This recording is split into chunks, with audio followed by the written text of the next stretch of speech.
Ooh, this is a good one because it might cause some problems in the household. You know, half of all teens say they love those energy drinks and their parents don't have a problem with them buying them. But would you think differently if the experts told you that those drinks can have some serious side effects on your little precious one? Eric Edwards has more.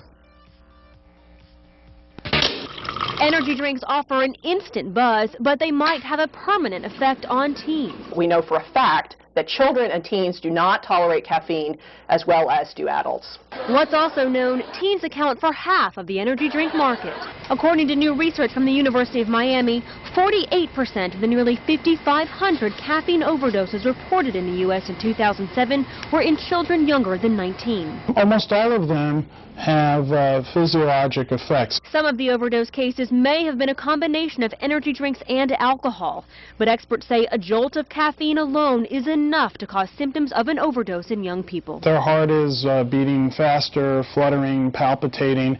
They may feel nauseous. They may feel lightheaded. Energy drinks aren't the only way kids get caffeine. They're also big soda drinkers, but there's a big difference between the two.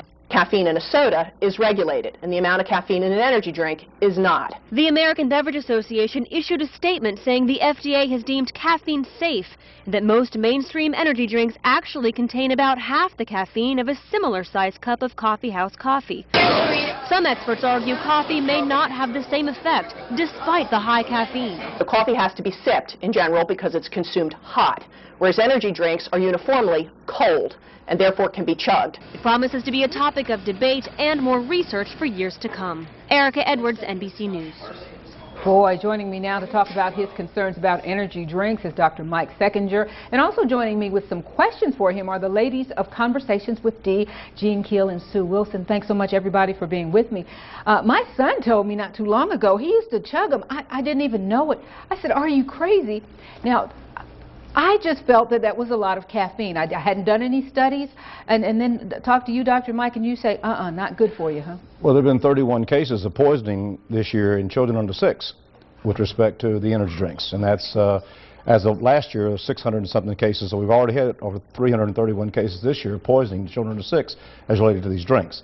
You know, it seems that, you know, a lot of parents buy these things by the cases and set them up in the house, and they have accessibility. You know, I don't think, when you look at all of it, you know, I don't think they have an application period. Sure, there's some of the science. Not even for adults? No, no, because you know you've got to look at potential contraindications, what kind of medications a person might be on, and the big question that ought to be asked is, why are you fatigued? Okay. Get some rest. You know, I mean, why are you fatigued? I mean, some of these drinks, a lot of these drinks have been used by athletes, and that's for a different purpose. A lot of people are using these things because they're fatigued. Well, that is a symptom. What's the cause of the fatigue?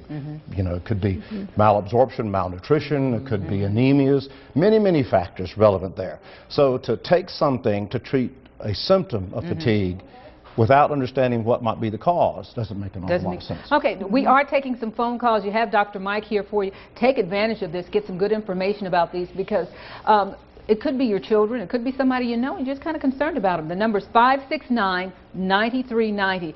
Ladies, have you had any experience with them? Or, I mean, you might drink them. I don't drink them, but my niece in Florida has a boyfriend that went to have a physical, and his blood pressure was very high. And when the doctor asked him, you know, what, you know, could possibly, you know, at his age, he told him that he drinks a lot of, you know, power drinks. How old is he? He is 24. And blood pressure? His blood pressure was really high, and it never had been before, you know, when he was younger and went to the doctor. Could that cause high blood pressure? Well, the drinks do promote dehydration. Okay. Which can promote electrolyte imbalances, which can relate to an awful lot of symptoms going on inside the human system. I mean, see, when we talk about the use of these things, if they have any appropriateness of all, it's maybe one a day, but that's not what's going on. People are drinking 4, 6, 8, 10 of these things a day. So the aspect, and it isn't just the caffeine.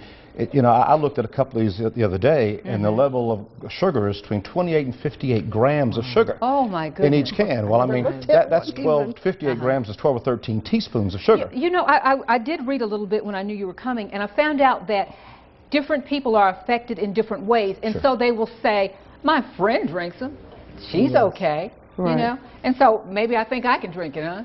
Exactly. The other thing, there are some nutritional components of these things. I mean, things like L-carnitine and taurine. Those things do have application, but application when and to who? You know, as an example, taurine is an amino acid that's in these drinks, and it is a diuretic. It does have some other positive application, but taurine is contraindicated with aspirin. It can ulcerate the stomach. So how many people are drinking these drinks and also doing something like aspirin or ibuprofen? So now you've got some potential conflict between something that can be good, now it's something that's bad. Yeah, and I think that is what happens. Jean, I know that you burn the candles at both ends sometimes. Yes, you have so many things that are going on. You ever been tempted to use it? Well, I have had the experiences, and I can relate to what the doctor said, because I'm usually a nutrition person, and lately I find myself in a hurry. And so I've had some experiences with drinking them, doctor, and I got the nausea. Oh, really? I find that my heart is beating fast, and I'm saying, okay, same thing you say, doctor, I need to take some vitamins. Why am I so fatigued? Because I stopped taking my vitamins. Well, Dr. Sechinger, how do you respond? I know a person who drinks them constantly, and he appears to be fine. Do different bodies have different tolerances? Oh, sure. Body weight. It's a male, and he's a large male. So he's going to be able to tolerate those different than someone who weighs 95 or 100 pounds. Medications that a person might be on would certainly impact these things, because there's an awful lot of conflict between certain medications, hypertensive medication, diabetic medication in particular. So you know, there isn't a general rule. Well, let me ask you this, before we go. If we're saying, okay, don't drink those drinks, give us some ideas on what can give us some energy naturally, and we don't have to worry about it making us ill. Okay, how about a good source of fruits and vegetables? Okay, ladies, fruits and vegetables. You're kind of grazed with food throughout the day. This is a culture that eats very little before 5 and everything after 5. You know, an analogy I give some of my patients, I say that's like saying I'm going to go to Florida this weekend, but I'm not putting any gas in the car till I get there. You know, that doesn't work. You need fuel to drive you during the active time of the day.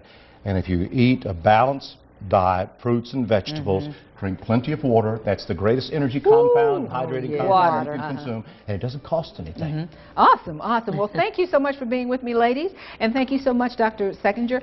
We'll team up again and answer some more of these pressing questions. A lot of things going on we need to talk about.